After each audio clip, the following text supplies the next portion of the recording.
Hi, this is Eric Martin with Board Game Geek. I'm here with Tony Galati from Arcane Wonders, looking at Spoils of War by Brian Pope and Jason Medina, and hope you can tell us something about the game here. Absolutely. I got some very fancy cups and dice. No, we've been having a lot of fun this show with Spoils of War. Basically, the premise of the game is you're all Vikings back from raid.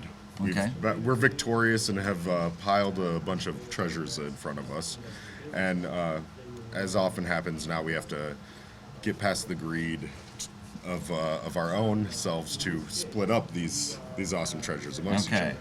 So we've devised this game where everyone will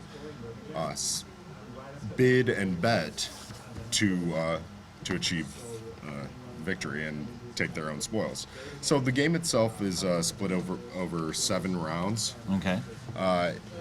The first step has already been done. We have the treasure step out there, and we're just gonna walk right through the other steps. So the first thing in step 2 is we roll the dice. So you shake your cup, pound it on the table, and then we look at it. Now, what happens now is we have a bidding stage that is utilizes a mechanic similar to Liar's Dice or Pirate's Dice. Okay. So what happens is we bid a number of dice and a face. So I could say, and what I'm doing is I'm bidding for the pool, not just my own dice. So I'd say something like, I believe that there are 8 threes. Okay.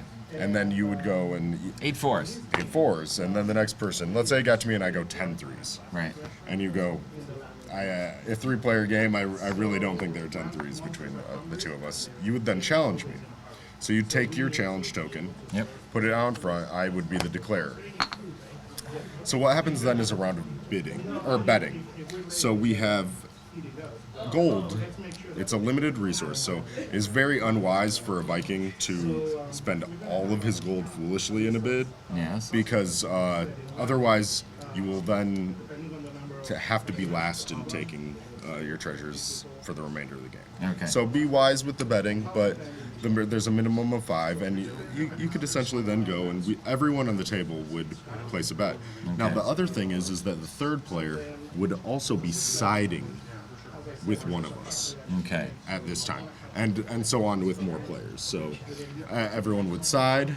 We'd all secretly reveal our bet. Okay. And go on, and then we would reveal the dice. Okay. So we've placed bets, we've revealed the bets, now we reveal the dice.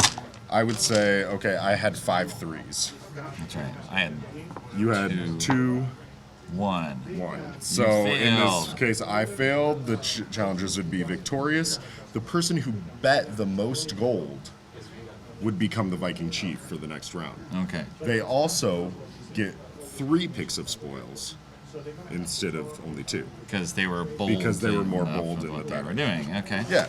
So at that time, then, what would happen is, say you bet the most, you would get to choose from the face-up treasures or the face-down artifacts. Okay. So the easiest way to explain it is there's a set collection to this game where you are trying to gather different sets.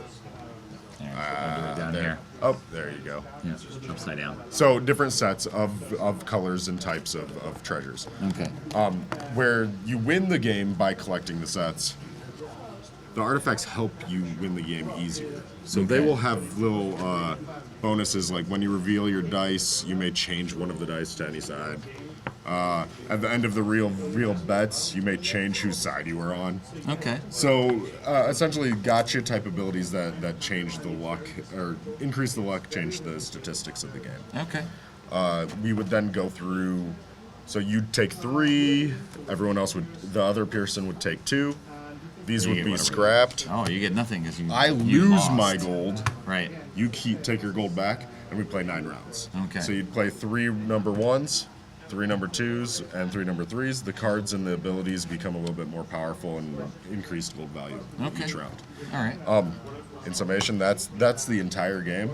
Okay. Very high level of interactivity and just bluffing. Bluffing. There's no downtime when you're playing. Right. The game is also fully expandable on itself. So the core game, it plays 3 to 5 players, but if you have 2 of them, it plays up to 10 players. Okay. So You just shuffle everything together. You just shuffle the 2 decks, go with and that. there's a table in the back that shows how many cards you deal out for the player count. It's 2 times the number of players plus 1. Right. So, Okay. All right. Thanks for the overview. Spoils of War. thank you.